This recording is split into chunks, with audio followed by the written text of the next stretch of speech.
Hi,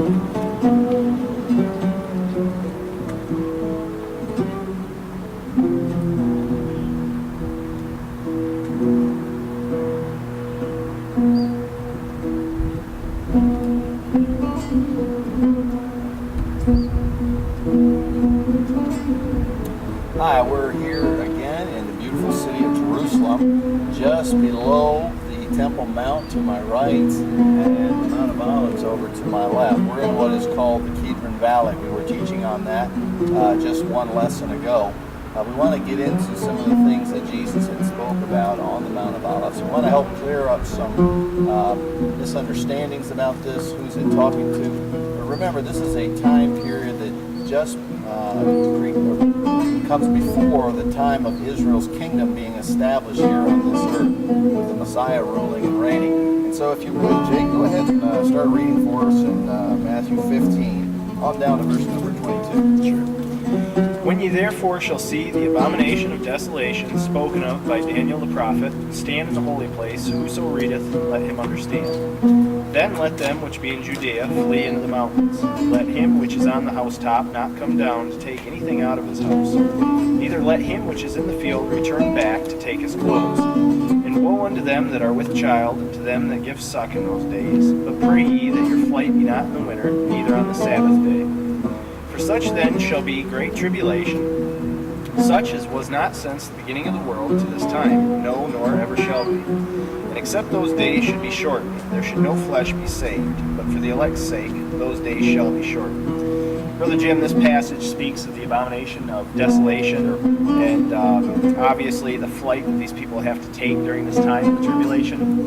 Could you touch on some of these things, and maybe even as far as the elect's sake, just kind of help explain some of that? You bet. The book of Daniel, a very prophetic book, talks about the abomination that makes desolation when the Antichrist will come into a temple on Temple Mount. So he's warning the people that are going through this time, the time of Jacob's trouble, that they are to flee from the wrath of this person before their true Messiah comes and sets up his kingdom here in Jerusalem. Notice the Jewish flavor of this chapter here. This is not referencing information for the church. The church will be in heaven, but it's telling Israel how to survive through the time of Jacob's trouble to enter into her kingdom. It talks about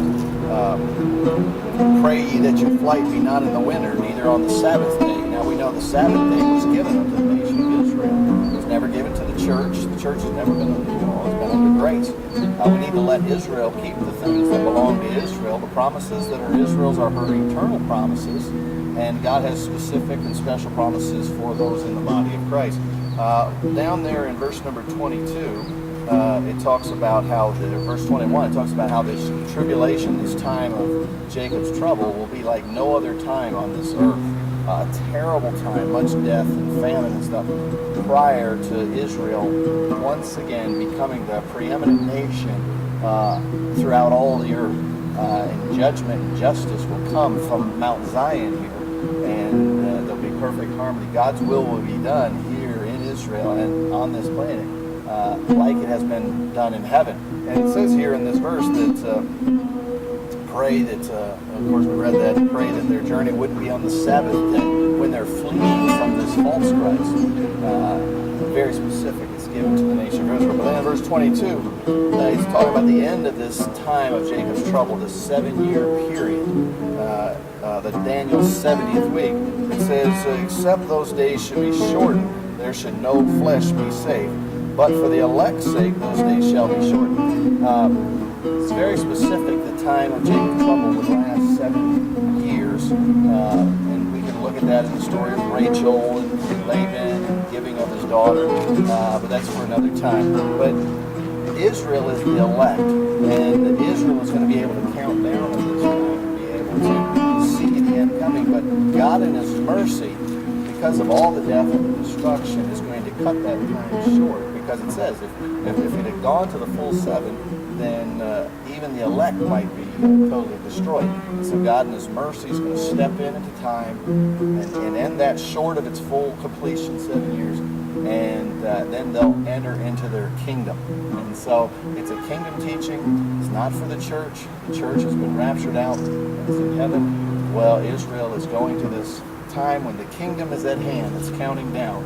It has to go through that time of Daniel's 70th week and the time of Jacob's trouble before it enters into that kingdom. And so we need to be clear on that. God is not talking to the church here. He's talking to the nation of Israel, fulfilling prophecy. All throughout their prophecy, it talked about a kingdom coming. But prior to that, the time of Jacob's trouble.